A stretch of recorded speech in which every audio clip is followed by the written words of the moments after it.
பரபரப்பான செங்கோட்டையன் அவர்களுடைய ப்ரெஸ் மீட்டில் எடப்பாடி அவர்களுக்கு கெடு விதிச்சிருக்கிறாரே, என்ன கணக்கில் போகுது? ரொம்ப முக்கியமான எதிர்பார்க்கப்பட்ட ஒரு ப்ரெஸ் மீட்டு தான். ஏன்னா அவர் அந்த 3 நாள் கெடுங்கிறது இதை நீங்கள் முதலே சொல்லியிருக்கலாமே, மனசில் ஒன்று வச்சுருக்கீங்கன்னா அப்படியே சொல்லலாம்னா அவர் ஒரு கெடு கொடுக்குறார் அப்படிங்கிறது. அதுக்கு அர்த்தம் நான் என்ன பேச போகிறேன்னு எடப்பாடிக்கு ஏற்கனவே தெரியும். அவர் சரி ஆமாம் நம்ம பொதுவெளிக்கு போக வேண்டாம் அப்படி ஏதாவது சொல்லுவாரான்னு பார்க்கறதுக்கு அதுக்கு முன்னாலேயே பேசி ஒரு முடிவுக்கு முடிச்சுக்கலாம் அப்படின்ட்டு ஒரு கெடுவாக தான் கொடுத்தது. இப்போ எடப்பாடிக்கு 10 நாள் கெடு. 10 நாளுக்குள்ள பிரிஞ்சு போனவங்களை எல்லாம் ஒருங்கிணைக்கிற வேலையை அவர் தொடங்க வேண்டும். இல்லை என்றால் ஒருங்கிணைக்கணுங்கிற எண்ணமுடையவங்க நாங்கள் அதற்கான வேலையை ஆரம்பிப்போம் என்பது ஒரு குரலாக மாறி இருக்கிறது. செங்கோட்டையன் எடப்பாடியை நேரடியாக எதிர்க்க மாட்டாருங்கிறத தாண்டி பல விஷயங்களை இதில் போட்டு உடைச்சிருக்கிறார். நாங்கள் 6 அமைச்சர்கள் போய் அண்ணனை பார்த்தோம். 2024 தேர்தல் தோல்விக்கு பிறகு போய் அண்ணனை சந்தித்து பேசணும். அண்ணங்கிற வார்த்தையும் பயன்படுத்தலை, எடப்பாடியாருங்கிற பெயரையும் பயன்படுத்தலை, பொதுச் செயலாளருங்கிறதோடு அவர் நிறுத்திக்கிறாரு. ஏன்னா அவர் சீனியருங்கிறது ஒரு காரணமாக இருக்கலாம். 6 பேர் போய் சந்தித்தோம்னா அந்த 6 பேரும் இதை எடப்பாடி கிட்ட கேட்குறாங்க. மொத்தத்தை உடைச்சது பத்திரிகையாளர் மூத்த பத்திரிகையாளர் SP லக்ஷ்மணன் அவர்கள் தான். அவர் அதை வெளிப்படுத்தின பிறகு அதை போட்டு ட்வீட்டில் பிரேக் பண்ண பிறகு பிரச்சனையாக அது மாறுகிறது. பலரிடம் கேட்குறாங்க, எடப்பாடி இப்படி நடக்கவே இல்லைன்ட்டார் ப்ரெஸ் மீட்டில், அதெல்லாம் யாரும் சந்திக்கலையே அப்படின்னு அவர் பேசிட்டார். போனது உண்மை, பேசியது உண்மை, எல்லாரும் ஒருங்கிணைக்கணும், சசிகலா, OPS, TTV உட்பட எல்லாரையும் ஒருங்கிணைக்கணும்னு பேசினது உண்மைன்னு அந்த 6 பேர் யார் யாருங்கிறதையும் அவர் போட்டு உடைச்சிட்டாரு. நத்தம் விஸ்வநாதன், தங்கமணி, வேலுமணி, KP அன்பழகன், CV சண்முகம், செங்கோட்டையன் 6 பேர் நாங்கள் போனோம். அப்போவே நாங்கள் சொன்னோம்.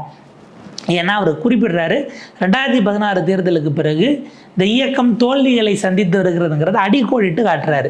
2019, 2021 நடந்த உள்ளாட்சி தேர்தல், 2024 இப்படி வரிசை எல்லாம் வரும்போது தோல்வி தானே இருக்குங்கிற கேள்வி சராசரியான அதிமுக தொண்டரினுடைய கேள்வி தான்.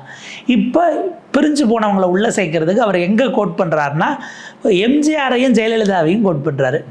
அவங்களே அவ்வளவு பெரிய தலைவர்களாக அவங்களே செய்யும்போது உங்களுக்கு ஏன் இந்த வீம்பு அப்படிங்கிற செய்தியை நோக்கி அவர் அதை நகர்த்துறாரு. பல உதாரணங்களை கொண்டு நான் இந்த கட்சி ஆரம்பித்ததுலேருந்து இருக்கேங்கிறதெல்லாம் கோட் பண்ணுறாரு. அந்த காலகட்டத்தில் அதிமுகவுக்கு பெயர் மாற்றம் செய்யப்பட்டு அந்த அனைத்து இந்தியன் சேர்த்தாங்கல்ல, அந்த பொதுக்குழுவையும் நான் தான் பொருளாளராக இருந்து நடத்தினேங்கிறதெல்லாம் ஒரு உள்ள கொண்டு வர்றார். தான் கடந்து வந்த பாதை இந்த கட்சி. அதே போல் சசிகலா அவர்களுக்கு பொதுச் செயலாளர் ஆகணும் அப்படிங்கிற அந்த சமயத்தில் ஒரு மனதாக தான் நாங்கள் முடிவெடுத்தோம்.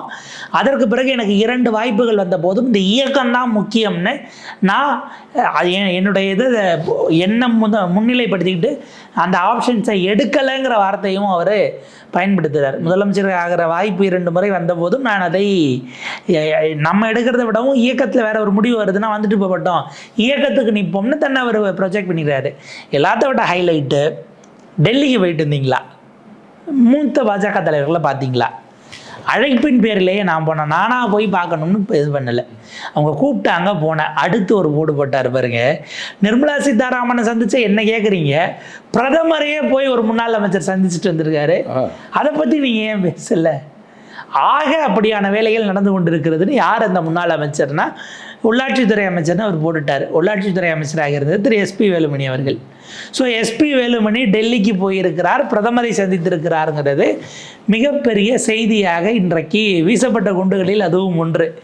அப்போ இதை வச்சு நம்ம பார்க்கும்போது SP வேலுமணி மோகன் பகவத்தோட மேடை ஏறினதை லிங்க் பண்ணி இதையும் சேர்த்தா வேற இன்னொரு கணக்கு ஆப்ஷனை பிஜேபி வச்சுருக்கோங்கிற மாதிரியான செய்திகள் வருகிறது. செங்கோட்டையின் மீதே பல குற்றச்சாட்டுகளை எடப்பாடி ஆதரவாளர்கள் தீவிரமாக இருக்கக்கூடிய சிலர் வச்சாங்க. அவர் அம்மாவை கட்சியிலேருந்து நீக்கிட்டாங்கன்னு, அதுக்கு ஒரு போடு போட்டார். 2009 எடப்பாடி பழனிசாமியே கட்சி பொறுப்பிலிருந்து விலக்கி வைத்திருந்தார் அம்மையார் ஜெயலலிதா. அப்போ அப்படி பார்த்தா அவரும் தான் நீக்கப்பட்டவர். இந்த லெவலுக்கு போகிறார். அடுத்து நீங்கள் என்ன சொல்வீங்க, கட்சியை எடுத்து அவங்க வழக்கு போட்டாங்கப்பா அப்படின்னு. OPS இவங்கெல்லாம் கட்சியில் இருந்து அவங்க விலகினதுக்கு காரணம் கட்சியை எதிர்த்துட்டாங்க, கட்சிக்கு விரோதமாக நடந்துட்டாங்கிறீங்க. எம்ஜிஆர் சேர்த்த SDS யாருன்னா ஆளுநரை சந்தித்து எம்ஜிஆர் ஆட்சியின் மீது ஊழல் புகார் கொடுத்த கட்சிக்காரர். மனத்தாங்கல் அவர் வெளியில் போகிறாரு, ஊழல் புகாரை ஆளுநரே சந்திச்சு கொடுத்தவரே அவர் போய் உள்ளே சேர்த்து கூப்பிட்டு வரும்போது இவங்க அப்படியெல்லாம் ஒன்றும் பண்ணல, என்ன பண்ணிட்டாங்க அப்படிங்கிற கேள்வியும் உள்ளே வருது. சசிகலாவுடன் பேசுகிறீர்களா அப்படின்னும் போது அது சஸ்பென்ஸ். அப்படிங்கிற மாதிரி போட்டு அதில் அது பட்டும் படாமல் அதை கொண்டு வராரு. அவர் இன்னைக்கு பேசினதில் நம்ம ஓவராலாக பார்க்கும்போது எடப்பாடி பழனிசாமி அவர்களுக்கு கெடு என்பதை தாண்டி நீங்கள் எம்ஜிஆரோ ஜெயலலிதாவோ இல்லை என்பதை அவர் பதிவு செய்ய முற்பட்டிருக்கிறார். அடுத்தது இந்த வேண்டுகோளை அவர் இதை மிரட்டலாவோ உத்தரவோ எதுவும் வைக்கல, இதை நான் வேண்டுகோளாக வைக்கிறேன். இந்த வேண்டுகோளை ஏற்றுக்கிட்டால் தான் உங்கள் பரப்புரை பயணத்தில் நான் வந்து கலந்துக்குவேன். அதாவது கட்சி ஆதரவான நடவடிக்கைகளில் நான் ஈடுபட வேணும் அப்படின்னா, கட்சி வேலையை பார்க்கணுன்னா நீங்கள் இதை ஏற்றுக்கிட்டாதான் அப்படிங்கிற இடத்துக்கு அதை நகர்த்துறாரு. எடப்பாடி அன்றைக்கே இப்போ 3 நாளைக்கு முன்னாடி அவர் சொல்லும்போதே, இன்றைக்கு மாலை நான் கூட்டத்தில் பேசுகிறேன்னாரு. 3 நாளாக அவர் பேசலை. யாரும் இது குறித்து பேசக்கூடாது, கருத்து தெரிவிக்காதீங்கன்னு எடப்பாடி என்ன சொல்கிறாருன்னு பார்க்கலான்னு ஒரு அடிக்கோடிட்டு விட்டுருந்தார். ஆனால் ஏற்கனவே எடப்பாடி வந்து அவர் என்ன பேச போகிறான்னு தெரியும் அப்படின்னு சொல்லிட்டாரு. என்ன பேச போகிறாருன்னு தெரியும்னா, இதை செங்கோட்டையன் என்ன எதிர்பார்க்குறாரு, அவர் வேற ஏதோ எதிர்பார்க்குறாரு அப்படின்னா, தானாக ஒன்று நீங்கள் இதுக்கு ஏற்றுக்கணும், இல்லை அப்படின்னா இவ்வளவு ஆண்டுகள் இந்த கட்சிக்காக கட்சி தொடங்கின காலத்துலேருந்து உழைச்ச என்ன நீங்கள் வெளியேற்றினாதான் இருக்கணுங்கிற இடத்துக்கு அவர் வராரோங்கிற ஒரு கேள்வி இருக்குது. இப்போ நம்ம பார்க்க வேண்டியது, இந்த 10 நாட்களுக்குள் செங்கோட்டையனுக்கு கிடைக்க போகிற அதிமுகவிலிருந்து வரும் ஆதரவு குரல்கள் என்பதை பொறுத்து தான் இந்த ஈக்குவேஷன் டைனமிக்ஸ் இனிமேல் மாறப்போகுதுன்னு நம்ம புரிஞ்சுக்கலாம். யார் யார் இவரு கூட வந்து இனி சந்திக்கிறாங்க, பேசுகிறாங்க, பேரம் பேசுகிறாங்க, அதை பொறுத்து தான். பேரம் பேசுகிறாங்க, சந்திக்கிறது என்ன ஏதுங்கிறதெல்லாம் வரிசையாக இல்லை. இதோட வந்து மேலே இருக்கக்கூடிய பாஜகவினுடைய இதெல்லாம் எப்படி இருக்கும்? இல்லை, பாஜகவை தாண்டி இவர் பேசுனதும் டக்குன்னு ஒருத்தர் வந்துட்டாரே, அண்ணன் பேசுனது என் மனசோட குரல்னு. ஓபிஎஸ் அவர் பேசுவதற்கு முன்பாகவே சொன்னார், அண்ணன் வந்து அதிமுகவுக்காக ஆற்றி இருக்கிற பணிகள் அளப்பரியது, அவர் மிக மூத்த தலைவர், எல்லாரையும் அனுசரித்து போவார், இருந்தாலும் அண்ணன் என்ன பேசுகிறான்னு பார்த்துட்டு நான் கருத்து சொல்கிறேன்னு முதல்ல சொன்னார். பேசி முடித்ததும் அண்ணன் பேசியது தான் என்னுடைய மனதின் குரல், என் மனசோட குரலை தான் அண்ணன் பேசியிருக்காரு, என்னோட மனசுல என்ன இருந்தோ அதையும் அண்ணன் செங்கோட்டையன் கொட்டி தீர்த்துட்டார் அப்படின்னுட்டு போட்டிருக்கிறார். நீங்கள் ஒரு வகையில் அதிமுக முன்னாள் அமைச்சர்கள் மூத்தவர்கள் பார்வையிலிருந்து பார்த்தா, பூனைக்கு யார் மணி கட்டுறதுன்னு இருந்தது, அதை செங்கோட்டையன் கட்டி வைத்திருக்கிறார் அப்படின்ற வகையில் அதை ஒரு வகையில் பாசிட்டிவாக பார்ப்பதற்கான வாய்ப்பு இருக்கிறது. நேரடியாக ஆதரவு கொடுக்கலனாலும் இதை நாங்கள் சொல்ல நினச்சது இதுதான் என்பது போன்ற ஆதரவு இதுக்கப்புறம் வரும். இப்போ யார் இதில் ரொம்ப மண்டை காஞ்சிருப்பானா, அவர் பேரை குறிப்பிட்டு அந்த 5 அமைச்சர்கள் பேர் சொல்லிட்டாருல்ல, அந்தந்த பீட் ரிப்போர்ட்டர்ஸ் எல்லாம் நல்லா தேடிக்கிட்டு இருப்பாங்க, மைக்கை போட்டு நீங்கள் போனது உண்மையா, எடப்பாடி என்ன சொன்னார், எடப்பாடி அப்போ ஏன் இப்போ வரவே இல்லைன்னு மறுத்தாரு, இது நீங்கள் என்ன நினைக்கிறீங்கன்னு அதிமுக அமைச்சர்களை விரட்டி மைக் போட போகிறாங்க. அடுத்து எடப்பாடியோட வீக்னஸஸ் அல்லது இன்னைக்கு இருக்கக்கூடிய நிலைன்னு அவர் பேசும்போது அவருடைய மனநிலை என்னன்னே தெரிஞ்சுக்க முடியல. அவருடைய மனநிலை என்னன்னு அவருக்கு தான் தெரியுங்கிற வார்த்தையை பயன்படுத்துகிறார். தெற்கில் சவுத்தில் நம்ம என்னவா இருக்கோம் அப்படிங்கிறது இன்றைக்கி நமக்கு நிதர்சனமாக தெரியுதுங்கிற வார்த்தையை பயன்படுத்துகிறாரு. மக்கள் இன்றைக்கு ஆட்சி மாற்றத்துக்கு எதிர்பார்த்துருக்காங்க அப்படின்னா, அதை செய்யறதுக்கு நம்ம வலுவாகாமல் எப்படி செய்ய முடியும், ஒருங்கிணையாமல் அதிமுக ஆட்சியை பிடிக்காதுன்னு அவர் உடைச்சு பேசிட்டார்.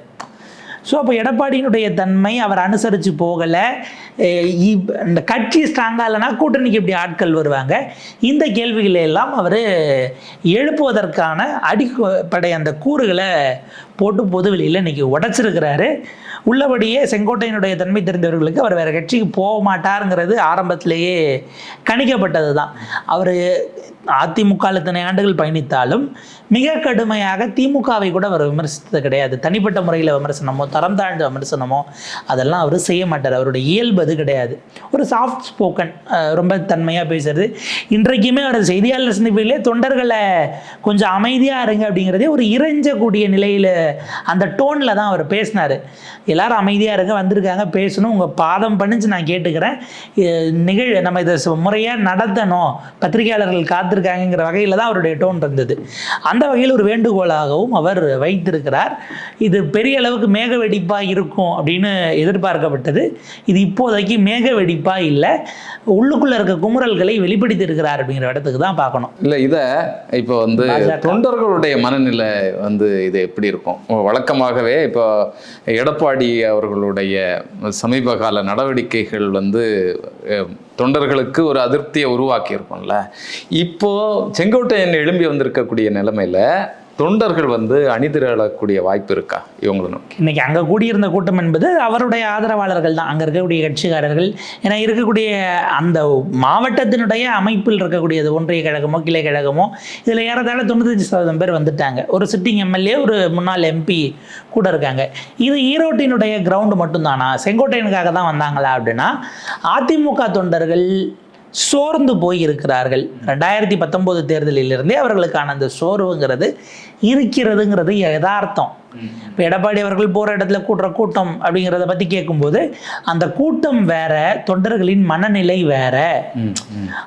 அதாவது அதை நீங்கள் 2 விதமாக புரிஞ்சுக்கலாம். ஒன்று, இது கூட்டப்பட்ட கூட்டம் செலவு பண்ணி கூட்டுறாங்கங்கிறது நம்ம புரிஞ்சுக்கினா வேணும் அப்படின்ற பண்ணிக்கலாம். இன்னொன்று, தப்பே பண்ணாலும் என் தலைவர்னு வந்து நிற்கிறது தான் அதிமுக தொண்டர்களுடைய இயல்பு.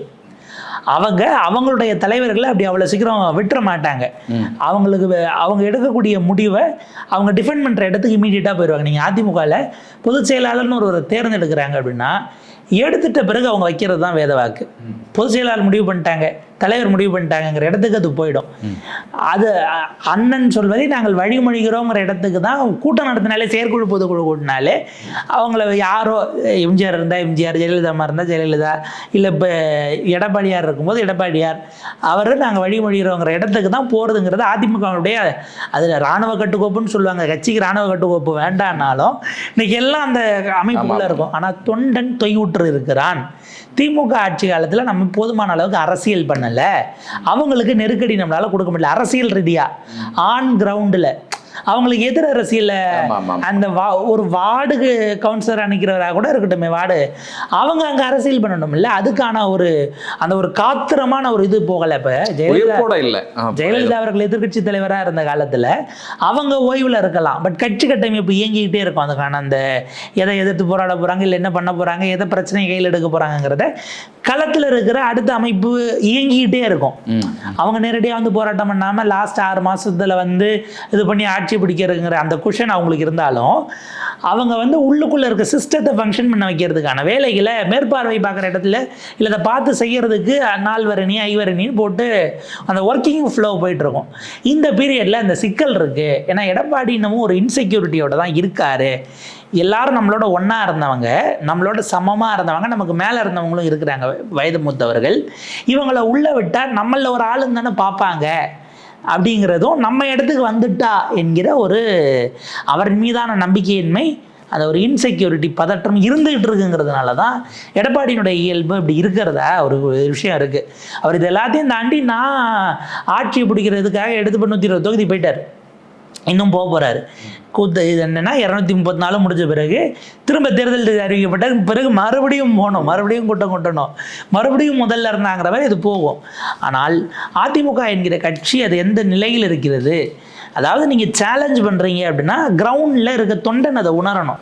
திமுக எதிர் நம்ம தான் வேலை செய்கிறோம், அவங்களுக்கு நெருக்கடி கொடுக்குறோம் அப்படிங்கிறத அவன் உணர்றானா அவன் நீங்கள் நடுவில் இடைத்தேர்தல்கள் புறக்கணிப்பெல்லாம் அவனை சோறு தான் செஞ்சுருக்கு. நீங்கள் இடைத்தேர்தலில் கண்டெஸ்ட் பண்ணி தோக்குறோனால அந்த 2வது இடம் அப்படிங்கிற இடத்த உறுதி பண்ணுறதோ இல்லை அதை அதிகப்படுத்துறதுக்கு வேலை பார்க்குறதோ இதனுடைய ஈக்குவேஷனே வேற இல்லை. அவனை கட்சி எந்த வகையில் என்கேஜ் பண்ணியிருக்கு? ஒரு போராட்டம், ஒரு ஆர்ப்பாட்டம், ஒரு தெருமுனை கூட்டம், இப்படி கட்சி என்ன வகையில் என்கேஜ் பண்ணுச்சு? இப்போ திமுக ஆட்சியில் இருக்கோ இல்லையோ, ஒரு அண்ணா பிறந்தனாலோ, பெரியார் பிறந்தனாலோ, இல்லை கலைஞர் பிறந்தனாலோ, கட்சி தொடங்கப்பட்டனாலோ இதுக்கெல்லாம் எக்கச்சக்கமான தெருமுனை கூட்டங்கள் போடுவாங்க, துண்டு பிரசுரங்கள், பொதுக்கூட்டம், இப்படி அங்கங்கே போட்டு அவங்க இயங்கிக்கிட்டே இருக்காங்கல்ல. ஏதாவது இது இருக்கும். அவங்க கூட்டணி கட்சிகள் அவங்க மக்கள் போராட்டங்கள் அங்கங்கே தொகுதி வாரியாக உள்ளே இருக்கிற சிக்கல்களை கையில் எடுக்கிறது. ஏன்னா இன்றைக்கி ஆளுங்கட்சியாக இருக்கும்போது அவங்க செய்ய மாட்டாங்கன்னு வச்சுக்கோங்களேன். மக்கள் போராட்டங்களுக்கு அவங்களே உள்ளுக்குள்ளே போராடிக்க மாட்டாங்க. ஆனால் மோடி அரசு எதிர்க்கணும்னா வந்துடுவாங்க. இந்த ஒரு இயங்கியல் தன்மை இருக்குல்ல, தேக்க நிலைக்கு போயினவன் சோறு விட்டுரு இருக்கிறான். அவனுக்கு நம்பிக்கை கொடுக்கக்கூடிய வகையில் எடப்பாடி இல்லைங்கிறதும் ஒன்று. இது இப்போ டிடிவி விலகிறது, ஓபிஎஸ் விலகிறது, இதெல்லாம் அடுத்தடுத்து வரும்போது நீங்கள் ஒரு வகையில் பார்த்தா ஓபிஎஸ் கூட இருந்தவரெல்லாம் காலில் வேணாலும் உடனும் சேர்த்துங்கன்னே கூட்டத்தில் பேசிட்டார். ஆனால் அதுக்கு பிறகும் எடப்பாடி இருக்கார் அப்படின்னா அவர் தன்னை எம்ஜிஆர் ஜெயலலிதாவாக நம்புகிறாரா அப்படிங்கிற கேள்வி தொண்டர்கள் மத்தியில் இருக்குது. இன்னும் நமக்கு பலம் வேணும்னா இருக்கிறவங்களையும் அனுப்பிக்கிட்டு இருக்காருங்கிற சோர்வும் இருக்குது. இதுக்கு எடப்பாடி என்ன நம்பிக்கையை தொண்டர்களுக்கு கொடுக்க போகிறார் அப்படிங்கிறதும், இதை இவ்வளோ நாள் உள்ளரங்க கூட்டத்தில் அவர் சொல்கிறாரு, நாங்கள் 6 பேராக போய் அவரை சந்தித்த பிறகு எடப்பாடி அவர்கள் என்கிட்ட இது சம்மந்தமாக பேசவே இல்லை, உரையாடுவதற்கான வாய்ப்பையே அவர் ஏற்படுத்திக்கலைங்கிற ஒரு இடத்துக்கு நகர்த்துறாரு. அப்போ அணுக முடியாத தலைவராக போயிட்டாரா எடப்பாடின்னு ஒரு கேள்வி வருது. நீங்கள் இதை பற்றி தான் பேசுவீங்க, அதை பேசவே வேண்டாங்கிற இடத்துக்கு போயிட்டீங்க. அப்போ நீங்கள் தொடர்பு கொள்ள முடியாத எல்லையை தாண்டி ஜெயலலிதா அவர்களை போல போகிறீங்களா பொதுச் செயலாளராங்கிற கேள்வி. அணுக முடியாத நிலைக்கு நீங்கள் வரீங்கிற குற்றச்சாட்டு, இப்படியான குற்றச்சாட்டுகள் வைக்கப்பட்டிருக்கு. இதுக்கு மேலே உள்ளரங்க கூட்டத்தில் பேசுறதுக்கு வாய்ப்பு இல்லை, யாரும் பேச மாட்டாங்கங்கிறதுனால பொது வெளியில் போட்டு மொத்தமாக உடைச்சிட்டார். பாஜகவை பொறுத்த வரைக்கும் இதில் நம்ம பார்த்தோம்னா, நேற்றைக்கு 2 நாளைக்கு முன்னாடி அமித்ஷா அவர்களுடைய அந்த கூட்டத்தில் எடப்பாடி என்ன முடிவு எடுக்கிறாரோ அதை அப்படியே விட்டுறலாம், அதிமுக விஷயத்தில் நம்ம பெருசாக தலையிட்டுக்க வேண்டாம்னு சொன்னதா. ஆனால் ஏற்கனவே செங்கோட்டையை வச்சு சில திட்டங்கள் நடத்தினாங்களே பாஜக, டெல்லியில் அழைச்சி பேசினது, இதெல்லாம் செங்கோட்டையன் கூட்டணி ஆட்சியோ மற்ற அது நீங்கள் டைமிங் யோசிக்கணும். செங்கோட்டையனை அழைத்த பிறகு ஏதாவது கோளாறு பண்ணிடாதீங்க, நானே வந்துடுறேன்னு எடப்பாடியே போய் பார்த்து கூட்டணி வச்சார். அதற்கு முன்பாக அவர்கள் செங்கோட்டையனை பயன்படுத்தி கொண்டார்கள், அந்த ஒரு ஆப்டிக்ஸ்க்காக. எடப்பாடி அங்கே என்ன பண்ணாரு, அவரை கூப்பிட்டு நீ இது பண்ணி கட்சியில் இது பண்ணிட்டு நானே வரேன்னுட்டு கிளம்பி 3 கார் மாதிரி போய் கூட்டணியை ஒத்துக்கிட்டார் இல்லையா. அதுக்கு பிறகு அவர் கிளம்பி வெளியில் வராரு. அமித்ஷா என்டிஏ கூட்டணி ஆட்சி 2026 தமிழ்நாட்டில் மலரும்னு போட்டு விட்டார். ஸோ அது அந்த நேரத்தில் எடப்பாடிக்கு ஒரு கவுண்டர் நரேட்டிவ் மாதிரி ஒரு இமேஜ் பில்டப் பண்ணுறதுக்காக பயன்படுத்தினார்கள்.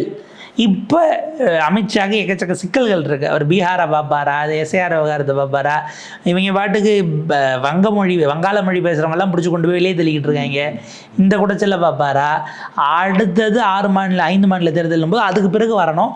தமிழ்நாட்டில் இப்போதைக்கு ஜெயிக்கிறதுக்கு வாய்ப்பு இல்லை. மம்தா பானர்ஜி அங்கே அஸ்ஸாம் இதை நோக்கி போகணும் போது அதிமுகவினுடைய தலைமையை ஏற்றுக்கலாம். அவர் என்னெல்லாம் கேட்குறாரோ அதுக்கு ஓகே சொல்லிட்டு நமக்கு என்ன வேணுமோ அதை கேட்டு வாங்குறது தான் சரியாக இருக்கும். நீங்கள் கட்சிக்குள்ளே அவங்க இப்படி பண்ணுறாங்க நம்ம உட்கட்சி விவகாரங்கள் சண்டையெல்லாம் இழுத்துக்கிட்டு இருக்காதீங்க, ஒற்றுமையாக இருங்க, ஜெயிக்கணும் அட் எண்டு. அதுக்கான வேலைகளை பாருங்கள். அதிமுகவில் இதுக்கு மேலே எடப்பாடி மனம் கோணுகிற வகையில் உள்ளுக்குள்ளே நீங்கள் லோக்கல் லீடர்ஸ் கருத்து சொல்லாதீங்க அப்படிங்கிற விஷயத்த பதிவு பண்ணி தான் அனுப்பியிருக்கிறாங்க. ஏன்னா அங்கே டெல்லி போயிட்டு வந்த பிறகு ஒருத்தர் கூட கருத்து தெரிவிக்கல. தமிழிசைட்ட மைக்கு போட்டு டிடி வெளியே இருக்காருங்கிற மாதிரிலாம் கேட்கும்போது, நாங்கள் டெல்லி போயிட்டு மகிழ்ச்சியாக வரோம், நீங்கள் இந்த மாதிரியான கேள்விகளை கேட்குறீங்க, இருக்கட்டும் நான் வேற ஒரு சமயத்தில் பேசுகிறேன்னு அவங்க போயிட்டாங்க. ஸோ இங்கே வாய் போட்டு போடப்பட்டு விட்டது. அதாவது அதிமுக இதுக்கப்புறம் என்ன வடிவத்துக்கு வரணுங்கிறதுல டெல்லி பெருமளவுக்கு அழுத்தம். அதாவது பாஜகவை நம்பி போய் அது நட்டாத்தில் விட்டதுனால தான் 2 பேர் கூட்டணியை விட்டே வெளியில் போயிட்டாங்க. செங்கோட்டையன் இதுக்கப்புறம் தொண்டர்கள் மத்தியிலிருந்து அழுத்தம் உருவாகட்டும்னு பொதுவெளிக்கு வந்துட்டார். அப்படி பார்த்தா பாஜக இனிமேல் தலையிட மாட்டேன் என்கிற முடிவுக்கு வந்து விட்டதாக தான் நம்ம பார்க்க வேண்டியிருக்கு. தமிழ்நாட்டில் உடனடியாக ஆட்சி பிடிக்க வாய்ப்பு இல்லைன்னு தெரிஞ்சதுனால அவங்க தமிழ்நாட்டையும் கடைசி படிநிலையில் வச்சுருக்கிறாங்க. அப்படிங்கிற நிலைக்கு தான் ஓவராலாக நம்ம பார்க்க வேண்டியிருக்கு. ஸோ பார்ப்போம், இன்னும் நாடகத்தினுடைய அடுத்தடுத்த கட்ட காட்சிகள் திரை விலகி அரங்குகள் நிறைந்த ஒரு காட்சியாக போகும்.